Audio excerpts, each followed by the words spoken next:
साहित्य की विधा बताइए। कविता, कहानी, उपन्यास, नाटक आदि साहित्य की विधाएं हैं। कहानी और नाटक में समानता, दोनों में एक कहानी होती है, एक पात्र होते हैं, एक ही जैसा परिवेश होता है, दोनों का क्रमिक विकास होता है, दोनों में संवाद होते हैं, दोनों में द्वंद्व होता है, दोनों में चरम उत्कर्ष होता है।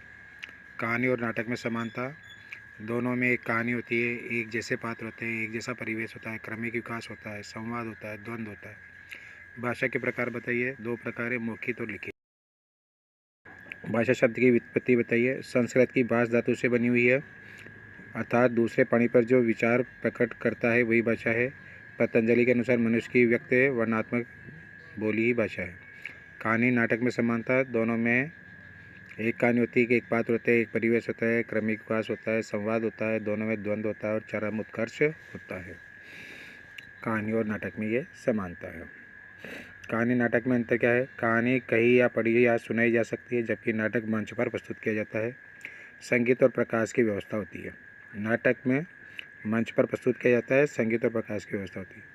हिंदी को कब राजभाषा स्वीकार किया? 14 सितंबर 1949 को। पूर्वी हिंदी में कौन सी बोलियाँ है? अवधी, बघेली, छत्तीसगढ़ी। पश्चिमी हिंदी में कौन सी बोलियाँ हैं? ब्रज, बागरू, बुंदेली, कन्नौजी।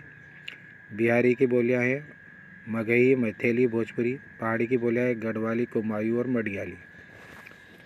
हिंदी की बोलियाँ पूर्वी हिंदी, पश्चिमी हिंदी, बिहारी, राजस्थानी, पहाड़ी। हिंदी की बोलियाँ पूर्वी हिंदी, पश्चिमी हिंदी, बिहारी, राजस्थानी और पहाड़ी। पहाड़ी, राजस्थानी, बिहारी, पूर्वी हिंदी, पश्चिमी हिंदी। व्याकरण किसे कहते हैं? भाषा को शुद्ध रूप से लिखने बोलने के लिए नियमों का ज्ञान जिससे होता है उसे व्याकरण कहते हैं। भारत की दो प्राचीन लिपियाँ ब्राह्मी और खरोष्ठी लिपि। लिपि किसे कहते हैं? भाषा के मौखिक रूप में अंकित करने के लिए जो चिन्ह होते हैं उसे लिपि कहते हैं। चिन्ह को लिपि कहते हैं। व्याकरण के कितने अंग हैं? 4 अंग हैं। वर्ण विचार, शब्द विचार, पद विचार, वाक्य। वर्ण, शब्द, पद और वाक्य विचार व्याकरण के 4 अंग होते हैं। हिंदी को कब राजभाषा स्वीकार किया? 14 सितंबर 1949 को।